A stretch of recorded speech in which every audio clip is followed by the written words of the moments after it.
Hi po sa mga sisters natin dyan and guys. So, sa mga momshies at sa mga nanonood ngayon sa ating vlog. So, for today's video, let's update GCash. Okay, so, meron na namang bago si GCash ngayon. Bago ko inopen itong kabilang GCash account ko kasi nandito yung balance ko.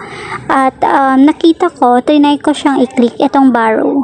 So, nakita ko dito, meron na siyang G-Loan, G-Gibbs, Borrow Load, at sa baba, Borrow from CIMB. So, meron na naman siyang bago, itong Borrow Load. Try natin i-click to. Kung makakaborrow ba tayo, titingnan natin. Ayan, medyo matagal siyang mag-load. Siguro sa signal. So, ayan na nga guys. Ito na nga.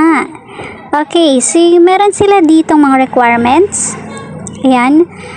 New afford ang data with borrow load with zero cash out.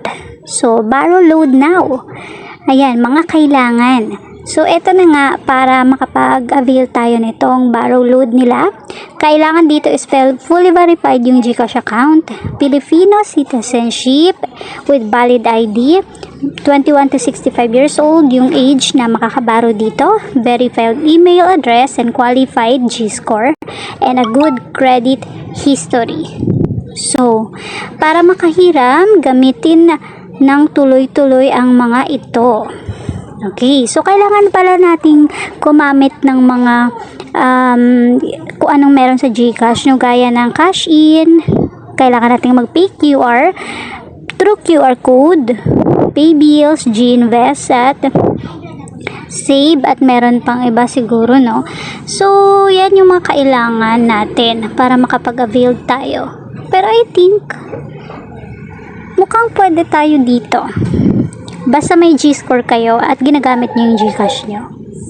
So, yun lang guys, ang update natin for today. Ito, try din natin pindutin itong ating G-loan. Kung pwede na rin ba tayong... Okay, so, hindi pa tayo pwede mag-G-loan dito sa kabila. Sa kabilang account ko ang pwede. Okay. So, yun lang guys. Thank you for watching. Don't forget to follow me and also share this video para may makaalam sa update ni GCash. That's it. Bye!